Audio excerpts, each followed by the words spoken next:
Been out of style for a while. I used to hear that a lot. People my age. I got it all right now. You're on. Comes from marbles. Comes from playing marbles. Okay, you're talking to me about my marbles. We go live. Thank you. That's correct. The term, those of you listening, we're discussing where the term keeps originated, the vernacular from the game of marbles. I don't know if it'll come up again today. Good afternoon. This is Steve Lally, coordinator of the Oklahoma City Economic Roundtable, and we are coming to you live from the Minders School of Business Garden Room, campus of Oklahoma City University.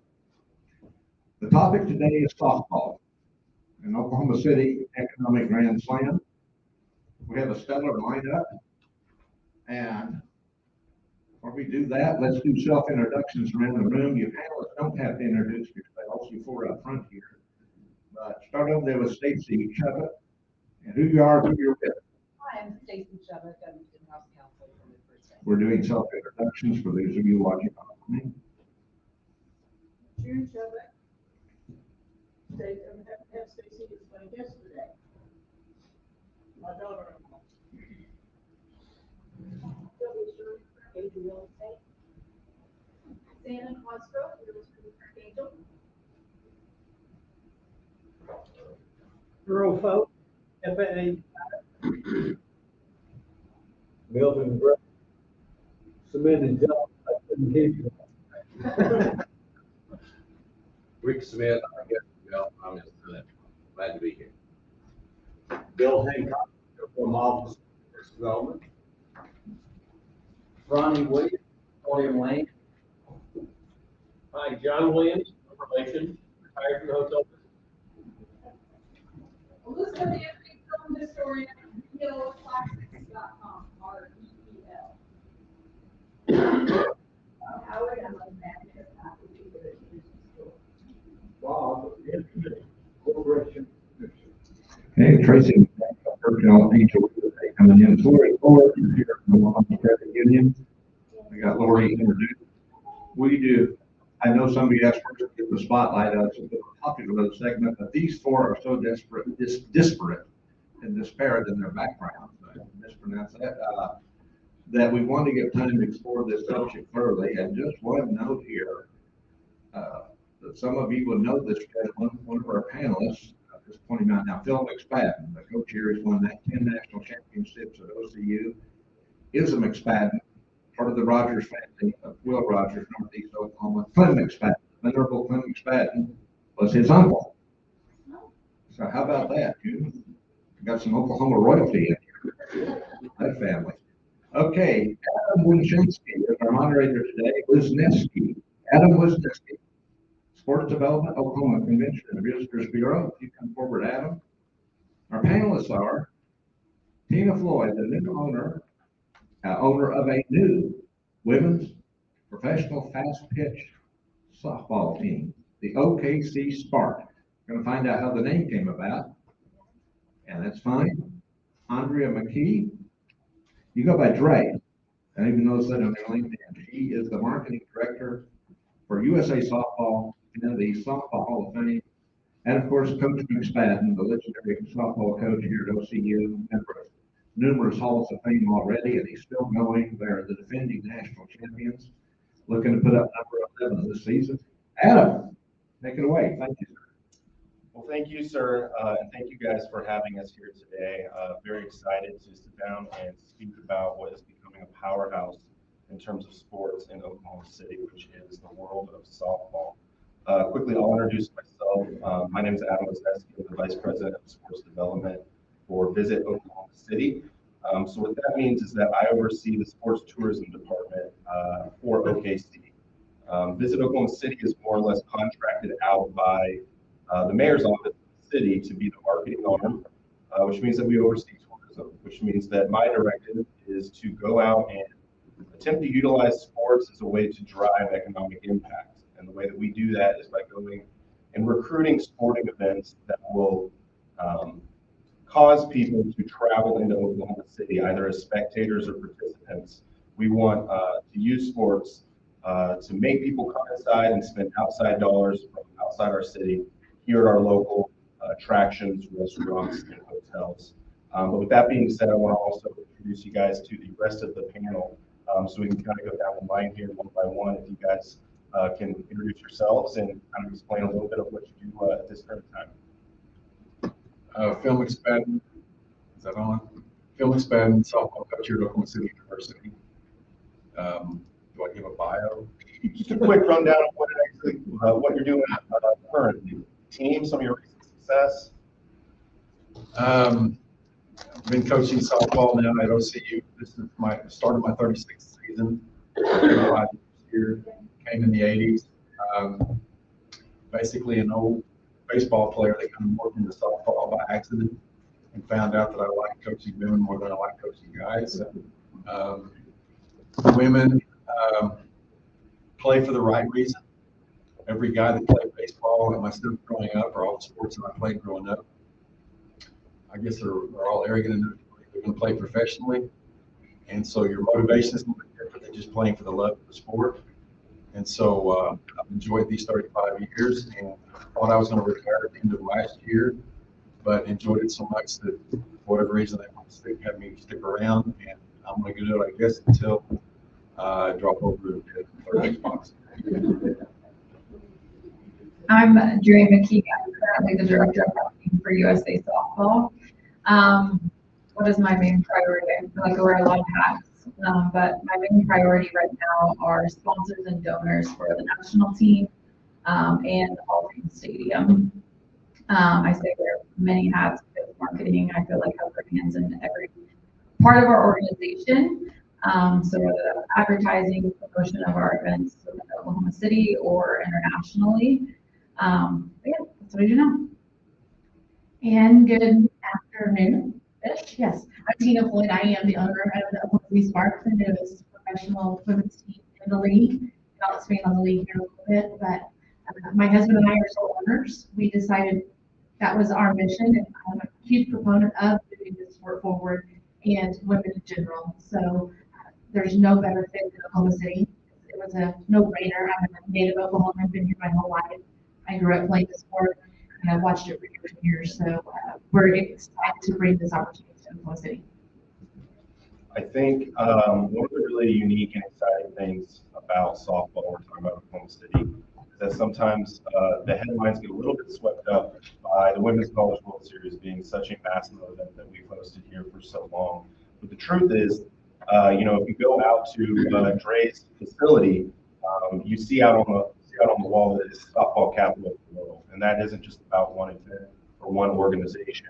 It's about how softball is in the DNA of this city, from the youth level up through the collegiate level to the national governing body, and then the professional level, which is, I think, really exciting, and that's why we all have such different perspectives on this sport, but we also have different ways that we've kind of gotten our positions. So I thought maybe before we dive into the topic itself, maybe if we could just get a little bit more background on how is it that you guys found yourself in the position that you're in now? Maybe give us a little bit of insight on your education and your career path, kind of your aspirations.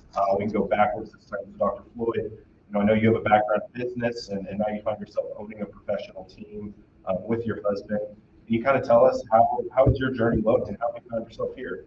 Absolutely. Well, I'm an educator by heart. I was a teacher and a principal for many, many years, and I did that for 20 years. So I always had a fond admiration for moving students forward and just what's best for that population. Through that time, I watched my daughters play, and I've always been a fan of all of our local teams here at the state.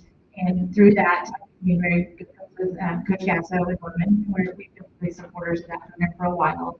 But just to see what this sport offers women, especially at those high levels, and Coach McFadden, you're a great example of that as well. It should not have to end just when they finish college. And it has for so many athletes. There's so much talent out there that once the opportunity, when it came to my husband and myself, it was just, what can we do to help develop this? What does that look like? So after many, many conversations with the league commissioner, which is Lauren Chamberlain, and just watching the growth of it throughout the years, it came to fruition that this is our next step in line. My husband and I own Floyd RVs in Norman and Glenpool, and he retired, but I haven't seen him yet 6 months ago. But he's helping as well, but he pushed me, because if this is what you want to do it. And it is, I'm such a fan of this and propelling women forward. Like I said, that was even what my dissertation was, is women having an equal space in sports and sports administration, and how does that look at how we get there. So I want to help develop the whole woman while they're playing at Oklahoma City. If they want to pass their playing career, if they want to go into and be in finance, let's find them a banker or a financial institution that they can shadow, that can give the mentor to them. Because their sustainability in this profession is not near as long as an MLB player. So I want to help create those organic relationships where they can move forward after those playing days and have someone that they can call on and shadow mentor. Did that answer your question? That very much. Okay. Drake, can you give us a little bit of your background and kind of how you've been involved in softball for so long, and how you found yourself with USA Softball now? Yeah, so I started playing softball at 4 years old. Played all through middle school, high school. I actually grew up in Jinx, Oklahoma, so I went to high school at Jinx. In my sophomore year of college, or high school, I started getting recruited by colleges. I went on 6 different visits, but home felt like Oklahoma State, so I committed and played all 4 years at Oklahoma State. Like Tina said, after college, there really wasn't much of an opportunity for professional players, so I decided to figure out what I was going to do next with my life, but I wasn't ready to give up softball, so actually one of Tina's employees worked for USA Softball, and I knew that. I didn't really know her very well, but I saw her out at a restaurant, and I walked up to her, 18 years old, and I asked her if she had any internships, and she did. So I was her intern, and then from there, I got hired full time as an event coordinator. After a year and a half of an event coordinator, to go back, I got my degree in marketing at Oklahoma State. After a year and a half of being an event coordinator, a marketing position opened up, and I applied for it, and that is how I am now. Thank you. And Coach McSpadden, quite a decorated career. Maybe a little bit about how you got into coaching and how you find yourself in Oklahoma City. Well, my path is probably unusual. There aren't any McSpaddens that I know that are coaches. I grew up in Bonita, Oklahoma, played all 3 sports, pretty much came from a baseball family. The baseball field in my hometown is named after my dad. I'm the middle of 3 sons. Here's the interesting part. I'll come back to the rest of the bio. My dad did not have any sisters. I do not have any sisters. I do not have any daughters. And I'm coaching. So I fell into it. I went to college and had 3 different business degrees. My first job out of college was working at a funeral home. That wasn't my path. He asked me to go to embalming school, and I had to make a decision on what I wanted to do. Now, he was the wealthiest guy in my hometown, so it made sense to take the job when he offered it to me. But I took a high school baseball job. And in Oklahoma, in those early years, I'm going back into the 70s, when I came out of college, my high school, for example, didn't have women's sports. So the difference for me was coaching baseball when there was a move in the state of Oklahoma to take baseball coaches who were basically assistant football coaches in the fall and put them in softball. And it's not to imply that there weren't female coaches out there, but most of the softball coaches in the state at that time were basketball coaches that coached softball for the month of September until basketball season started. And when they started putting more of an emphasis on, let's get people that know more about the game than just the secondary sport type coach, it seemed like the game took off. And so once again, at one time, these were the rules in the state of Oklahoma. You couldn't start playing softball until after school started. So now there's a start date in high school. But my point is, many schools didn't start until after Labor Day. State tournament was always the first weekend in October. So you can imagine what it's like playing a sport, how much emphasis they put on it. When it's the basketball coach, we start practice maybe the week or 2 before school starts. We can't play a game until after Labor Day. And 2 weeks later, we're in playoffs to try to qualify for the state tournament the first part of October.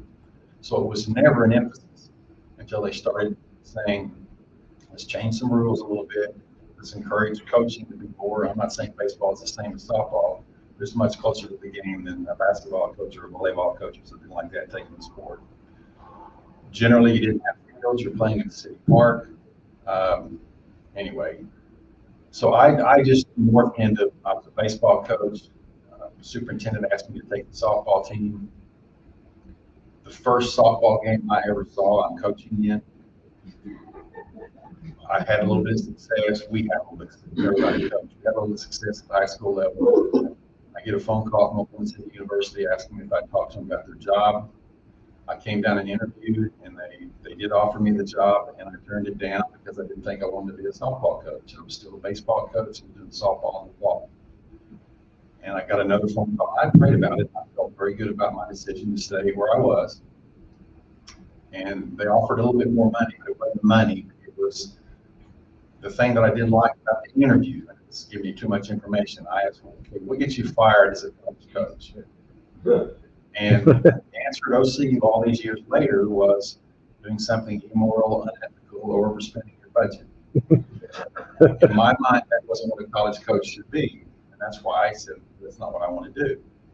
And Gerald Walker, the president at the time, called me back about it and asked me to reconsider. And I told him that I was a little hesitant about taking a softball job. My passion was baseball. And I said, I like to think I was brought up correctly. I've got morals and ethics, and I can balance a checkbook. I don't think that's the reason why I should be taking the job if it's only that. And his quote was, you misunderstood in the interview process. We're going to be with you when they're time. It's all about leading here, and that's the way we want to go. So it's going to be a first-class program. We'll give you a budget, and we'll get take out of the way. And so I reconsidered, prayed about it again, and decided to take the job. And literally took it with 1 year in mind. I'll try this for a year. I'll try this for another year. And I always use this as a kind of example because of my business background, brothers and dad being bankers, et cetera, I went to work every day, kind of dressed like I am today. And I would change into coaching gear for practice. And if I had to stop at the store or something on the way home, I would change back into slacks or something because I didn't want people to think there's that stupid softball coach or whatever at the grocery store. Because my stereotype of coaches growing up, even though I had played all the sports, was the coaches were the ones that wore the bike shorts and the spot-built shoes and the tube socks with the stripes on top and watching football films in class. That wasn't my idea of what I wanted to do with my life, so I'm a businessman that just happens to be doing this in the afternoon. But I fell in love with coaching, but particularly when I took the job at OCU, because I'm going to keep saying this. Guys play, and of course, like I said, I've got sons, and I'm one of 3 sons. Our motivation is completely different, and it's not all bad, but much of it is a negative. A guy's identity is a sport. You look at yourself in the mirror and say, I'm an athlete, or I'm a football player, I'm this and this. And a female, you have to be the quarterback to date the cheerleader. Is that a fair statement? But you don't have to be the cheerleader to date the quarterback. So now then that guy, I've got to do this to be anybody. But the girl can just be who she wants. She doesn't have to play a sport. They play it for a completely different reason. And when you've dealt with both sides of the spectrum, coaching guys and coaching girls, you realize the total passion that they put into it. It's all out of love for what they do and not about where it's going to take them. And it changes your desire to be around that sport, even though this would have not ever been my first choice as a profession, especially even in the sport that I'm coaching. So I apologize for the long bio, but it's just, I'm lucky that God blessed me with this job. Thank you very much for that. Wonderful. Thanks for showing that. Yeah. I asked you guys all to say some of your background, which means I probably should get some of mine as well. I'm originally from outside the Dallas, Texas area, Allen, Texas, and I went to Oklahoma City for my undergrad studies, and I did that because at the time I knew that I wanted to study sports business. I knew that this was the industry that I wanted to work in, And while sports management is becoming a very popular field across the country, at the time, there was only 2 schools within about 7 hours of Dallas, which is a pretty wide area, that offered sports management degrees through the business school, which was the background and foundation I knew that I wanted. And that was Oklahoma State and Rice. And I found myself in Stillwater. Best decision I ever made. I had 2 degrees in my time there in sports management. I also received a second degree in economics. And then from there, I went to the University of South Florida, which was a big jump over to Tampa, Florida.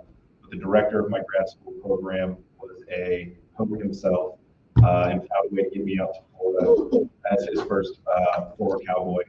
And while I was there at University of South Florida, the sport entertainment management program, I got 2 master's degrees, one in sport entertainment management, which was a Master of Science, and then I got an MBA focus in sports business. So from there, my career had really been on the operations side of things. I was interested in being on the field, helping make these events happen from a logistics standpoint. I worked in recruiting in Oklahoma State football. I worked in baseball operations with the Tulsa Drillers.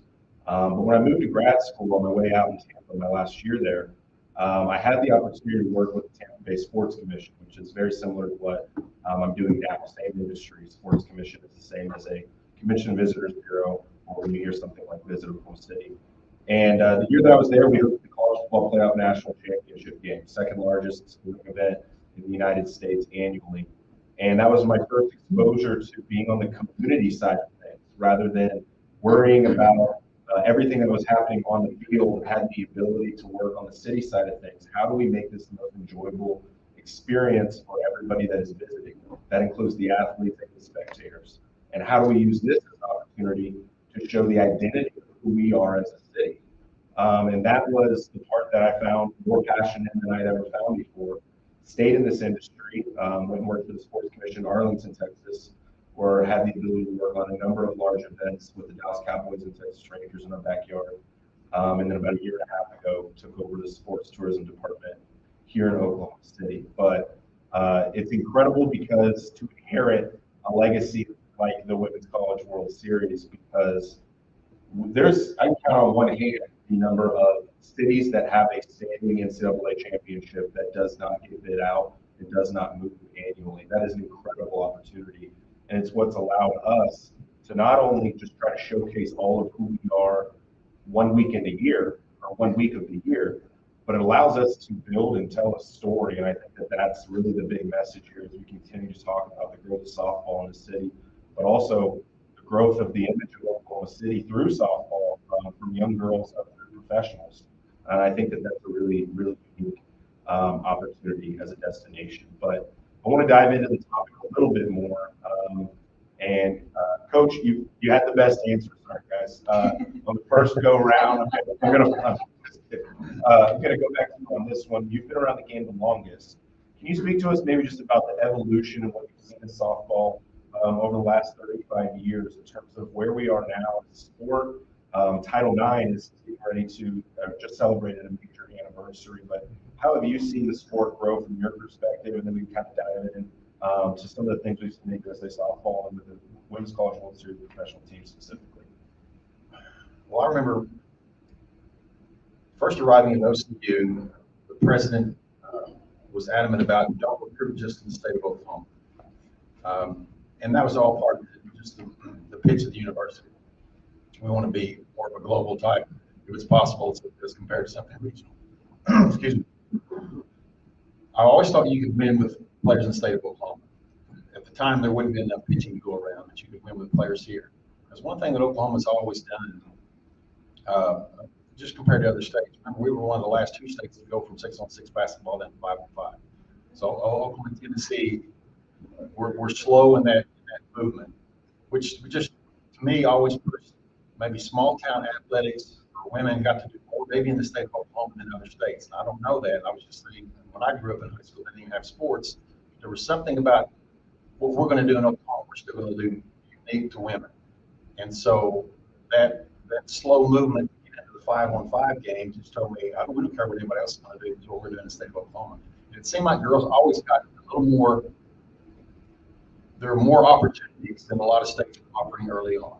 Now that doesn't mean necessarily the best athletes were out there, but they had the opportunity, and most of it was slow pitch, but still a lot of states didn't even have that. So early on, you could find people that could field and throw. Hitting was kind of slow. Like I said, most of it was slow pitch, more so than fast pitch. Even our fast pitch pitchers, there weren't that many of them to go around and were of that quality. So you probably did have to leave the state, go to California at the time where everybody was going. But through the years, I've always believed you can find a good athlete anywhere. And now I don't know other than is Oklahoma the softball capital of the world? Maybe so. Other coaches from other states seem to hit Oklahoma harder than other states with our population. We all know that California is where you go, and then the southern states. But at one time, I definitely would take an Oklahoma kid before I take a Texas kid. So it wasn't all about just the weather. Something we were doing here with slow pitch and with the evolution of travel teams and fast pitch seemed to move quicker than some other states. And you wouldn't even mess with, I mean, you wouldn't go to Alabama looking for a recruit in the early years. Mississippi, Florida. Now that's all changed, but it's just the evolution of how popular the sport got. And I have to believe it's through what happened with the World Series and putting it on TV and people falling in love with something they knew nothing about. Like I said, I've got this old baseball mindset. Even to this day, you can't have cheers in my dugout. Okay, now you guys will. I just hate that mindset. To me, it seems so distracting. Well, pay attention to what's going on, what pitch you feel to do, and what we're going to cheer next. But people love what they saw on TV, the World Series, and how exciting girls can be, and all the noise they make, et cetera, et cetera. And I guess I'm the old fart that didn't hear that. But my point, the excitement and what you saw on TV just motivated more kids to play. I was here for 20 years before I ever had a cheerleader play softball, and she was an All-American. But it seemed to be tomboys or girls that just grew up a little bit different, et cetera, et cetera. And I have to believe Oklahoma has something to do with the evolution of how much the sport has grown, and maybe ESPN, maybe the television. I know those early years you had people playing it, maybe not all the best athletes, and that's completely changed, and now it's just wide open for anybody who wants to enjoy a beautiful game. Thank you, Coach. And I think it's important to put a little bit of numbers to the story of, like, let's talk about the Women's World Series last year in the city. What exactly did that look like? We fell just short of setting an all-time attendance record for about 110,000 people in attendance over the course of 9 days. It's an incredible week and a half in Oklahoma City, and one of the unique changes that just recently happened when you speak to what is the impact that's really having on the local businesses in our city? What does that look like? What does it mean? Last year is the first time that we extended the tournament an extra 2 days, requiring people to not only stay an extra 2 days here in our city, but they got to spend their money somewhere while they're here. We estimated the Women's College World Series last year an economic impact, a direct spend in excess of $25 million. And just the number of people that are here supporting the game. And what I think is important is it's also unique in the sense that it's not your typical elimination tournament. You know, the thing about sports is we never know who's going to be the final game, which always impacts who's going to be there for the final game. But Women's College World Series, they sell out the tickets well before we know which 8 teams are going to be in Oklahoma City. And people come for the experience and the event, not necessarily just because their team is here, which makes it very, very unique. 110,000 plus people, about 12,500 on average, a little bit more per game. It was incredible. We know from ticket sale data that about 68% of those folks are coming from outside the greater Oklahoma City region, meaning that they're likely staying in hotels, resulting in what we estimate to be close to just shy 30,000 hotel rooms being filled over the course of that week, making it the largest tourism driver in terms of the sporting event or convention event that we host annually over in the city. It's truly an incredible week, and I think one of the things that's also worth mentioning, building upon a lot of what Coach said was there was also another major stride that was taken last year, and it continues to increase the game. And that's that on Saturday, the third session of the Women's College World Series last year. Fortunate, the chips fell the right way. Oklahoma was playing Texas. Massive matchup with a lot of appeal, especially here. And not only was the single game attendance record set all time, but for the first time, softball was aired on ABC, public television. And it was the first time that a women's championship was aired on public television, not ESPN, not a streaming service, but a channel that everybody could access. And it came with incredible reaction. I mean, the viewership was amazing. We got through College World Series baseball in Omaha, which is not something that you typically say for the women's side of the sports world. And it was so successful that ESPN and ABC and Disney continued to follow that model. And the women's Final Four was then aired on ABC shortly thereafter. But with softball, it took the first step to prove the model that it could work. That just speaks to the growth of this sport. I'm not sure that we all thought that was possible even just a few years ago. But it's just skyrocketing. And Oklahoma City's been in the middle of all of it. But just kind of dovetailing off of some of that success story, what we've seen over just the last year with the College World Series and the advancement of softball. Drake, can you talk to us a little bit about what are some of the things that are happening in USA softball, and what are some of the changes you've seen over the years and some of the excitement that's coming off of this increased popularity and it's becoming a very nationally recognized sport? Yeah, so one thing to point out, over the last 5 years, the city of Oklahoma City has invested over $28 million into our stadium for improvements. The last 2 years, if we ignore 2020, we added 4,000 extra seating to the last 2 years of the World Series, which I believe is kind of tremendous, in addition to the tremendous success of the event. But also outside of the World Series, we also host a University of Oklahoma tournament that was very successful last year, over 5,000 people each day. It was a 3-day tournament. We also host the Big 12 championship as well. We will this year now open up the upper deck, the extra 4,000 seats.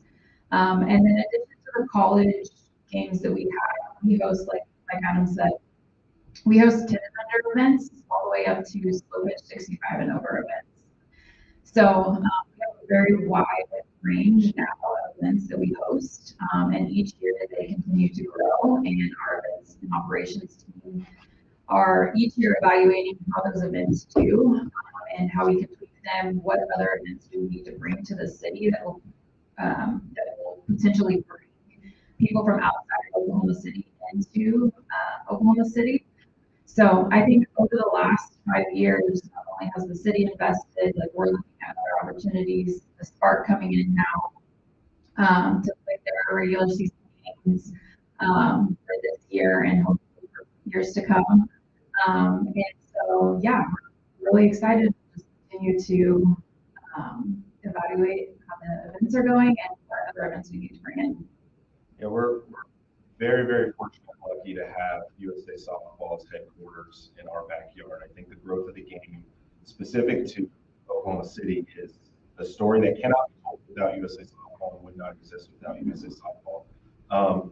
Something that I always like to mention too, before we get to Tina, is that the story and the headline that first week in June is always that the national championship is here in Oklahoma City, and we're selling out USA Softball Stadium and all of the success that's coming with it. And what doesn't necessarily make the news sometimes that I like to point out to people is that part of the success of that event is because of what we're doing outside of the Women's College World Series.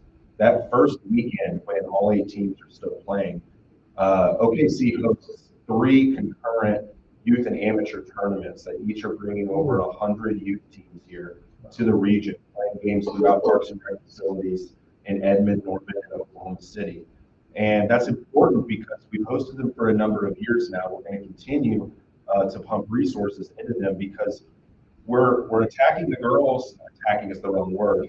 Sorry. We're showing the girls their heroes and their final destination in terms of the pinnacle of their sport at such a young age, is beginning to build a storyline. A story that I like to tell is that this past year, for those of you who follow other sports, Peyton Manning was in attendance at the Women's College World Series, and that's because his daughter was playing for a travel team that was playing in one of our other tournaments.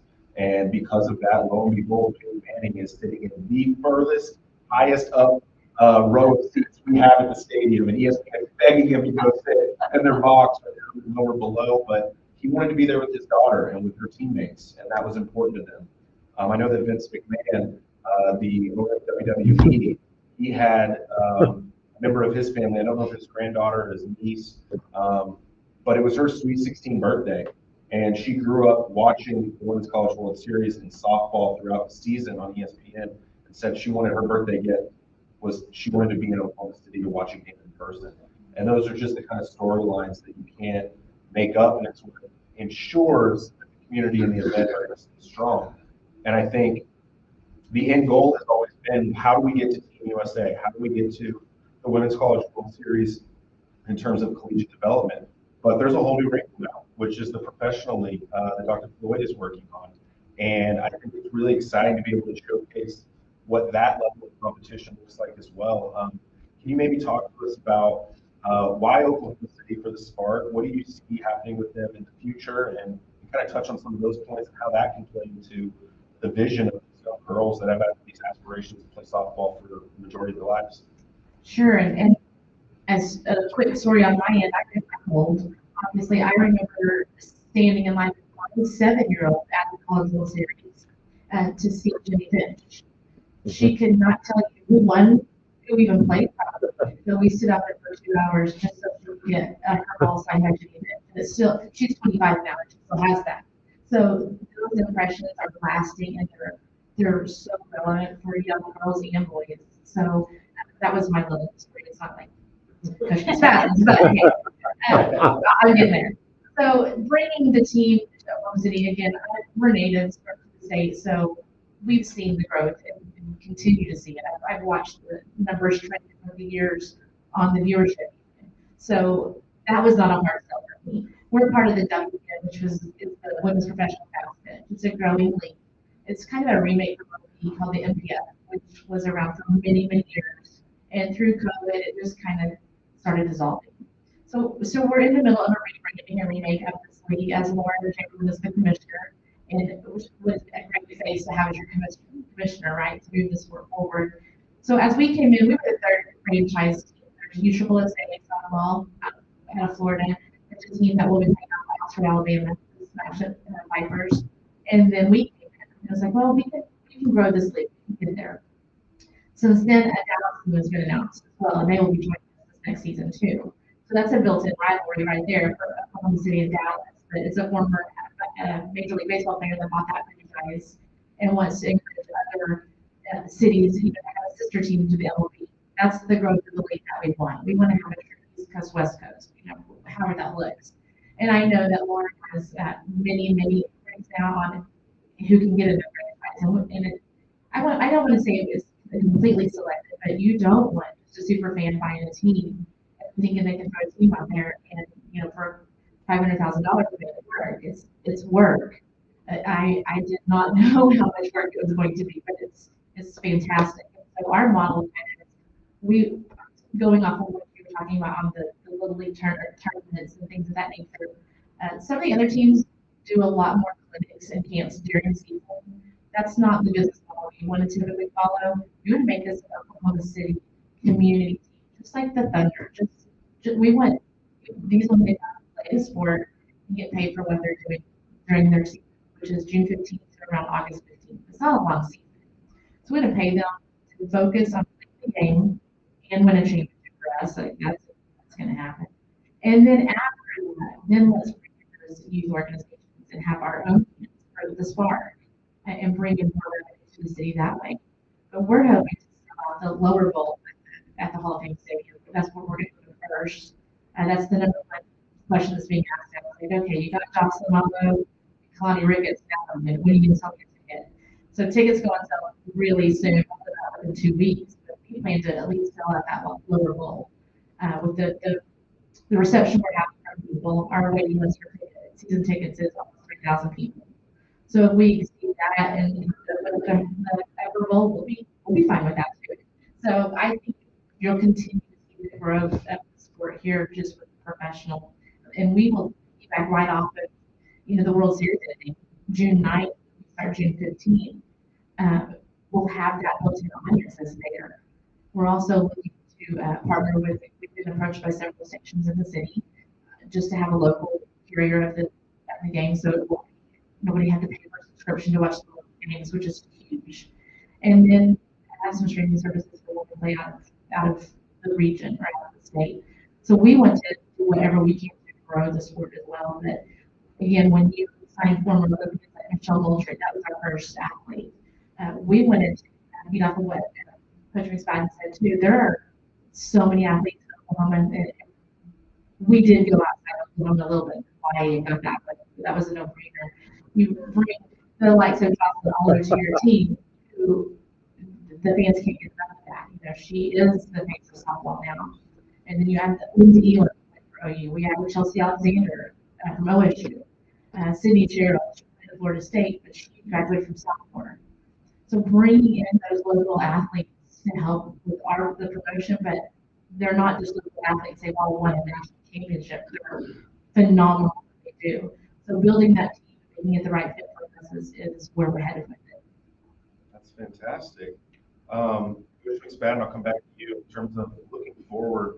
How do you see the future lying in terms of collegiate softball? How has recruiting changed? I mean, that's the topic you could probably speak on for quite some time, but what do you think is in the near future, and how do you see this game continuing to grow and change? I was always told if you're the smartest person in the room, you're in the wrong room. I'm in the right room. I'm the smartest person here. So I don't know if I can answer that question. It's grown so exponentially since I got into this. I mean, I can't even see what the season's going to be. But if you take 3,000 tickets already, because it's not like it hasn't been proposed before. If we're the home of softball, why don't we have a professional team here? I think it's always just, do we have enough people? In any major league franchise, in any sport, is Oklahoma City big enough for that? So if that can piggyback what's going on in the World Series, like I said, when I first started, certain types of girls played, and then it just became popular for everybody to play. Like I said, to use an example of a high school cheerleader who's playing softball, and you always had good athletes up there. It doesn't mean that they thought softball was their ticket. Now softball is the ticket. So you start putting all that stuff on TV and the World Series, the excitement, professional softball. When it comes to our recruiting, this is kind of sliding off a little bit. I really thought the portal was going to help the smaller schools. I've enjoyed coaching NAIA ball. I can imply that I'm qualified to do anything different than that. I guess I've had some opportunities. People contact me for a different job, but I like what I was doing. I like coaching in front of 20 people in the stands on a couple days. I mean, I don't like doing interviews after the ball game and all the other stuff. So I like, I'm a good fit for just put me in the stands and I'll do everybody's in the stands and I'll just play with our kids. But we thought the portal was going to help the smaller schools, and it's done just the opposite. Nobody leaving OU for playing time is going to transfer now to an NAIA school. They're going to go to another Division I school. So the opportunities are there. But it doesn't mean that we can't find talent, because there are some people that the perfect fit was a kid from Velma, Alma, Oklahoma, who doesn't want to go to a classroom with 300 kids, wants to go to a smaller school. So they're still there. They're still there. And there's just no telling where the sport's going to go. Like I said, the popularity and the enthusiasm of people just getting attached to a game that we know is pretty special. And so I'm not smart enough to answer that question. I apologize. That's the best I can do.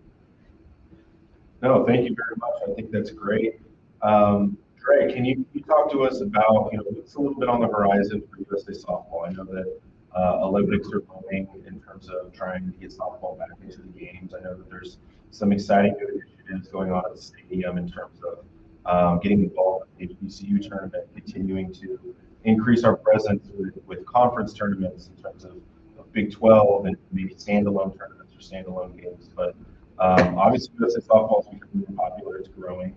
What are some of the things that you guys are looking at and hoping to find over the next couple of years? Yeah, I'll start with the first tournament that we're hosting at the Hall of Fame Stadium. Langston University is hosting an HBCU tournament. This is actually the third year that we were hosting it, but it's grown so much that now Major League Baseball is actually going to help support this. So that's really exciting. It's the first year we're going to do a panel with Major League Baseball to talk to the softball athletes about other opportunities as far as business careers go beyond the field. So that's really exciting, and it's growing within 3 years to that magnitude that Major League Baseball is taking recognition of it. So that's really cool for our first event of the year. And then as far as USA softball goes, yes, we are on hold as far as the 2024 Olympics go, but we are very hopeful for LA 28 Olympics. We're having really good conversations with the Olympic Committee about softball and baseball being in. You would think that would be a no-brainer, but we're still fighting for softball and baseball to be in the LA 28 Olympics. But outside the Olympics, we still compete internationally. We'll go to 6 different countries this year. And it's not just the women's national team. We actually have a 15U team that's going to Colombia to compete internationally against other countries as well.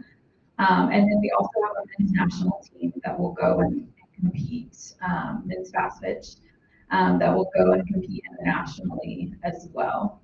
So yeah. Very busy. I like it. Dr. Floyd, we can wrap up and finish with you.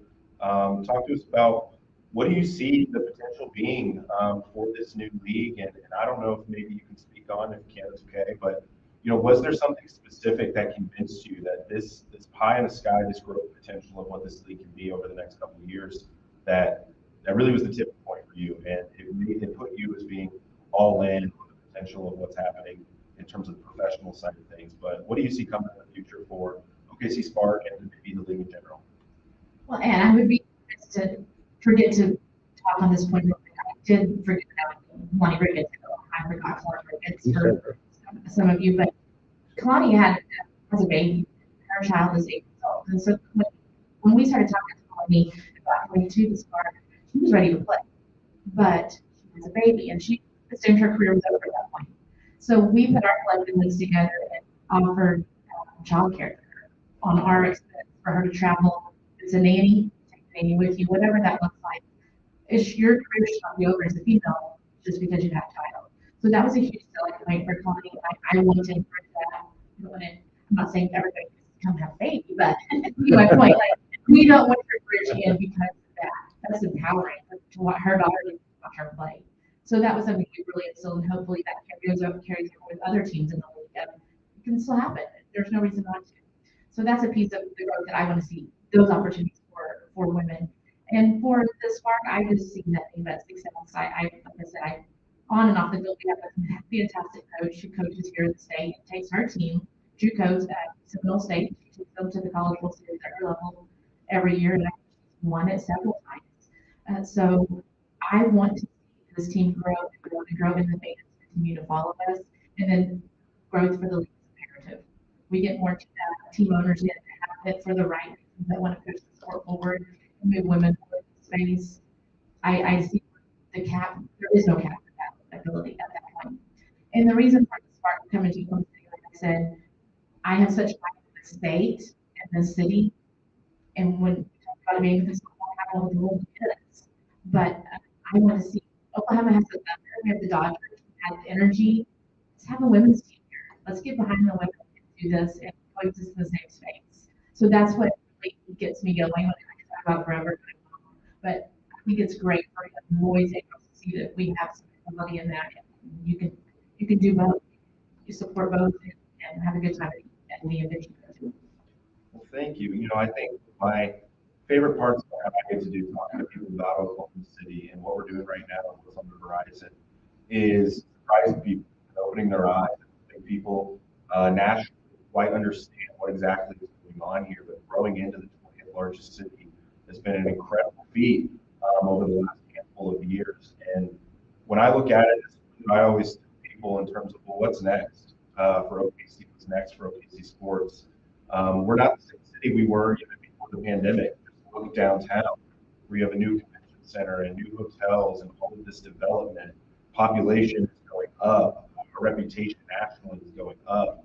And so we're always looking for, what is that next step for us in terms of how do we get our name out there even more? We have an incredible foundation in terms of our Olympic ties with U.S. rowing and U.S. kayak and USA softball. And I think that that's really what we're looking for, or that's kind of the foundation of what we're looking for moving forward.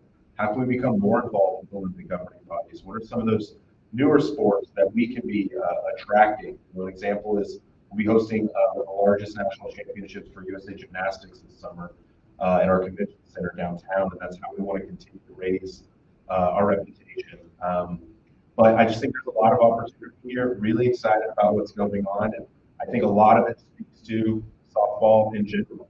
What we want to do is we want to find a lot of those organizations that maybe aren't getting the credit they deserve quite at this point, just like maybe Oklahoma City isn't at this point.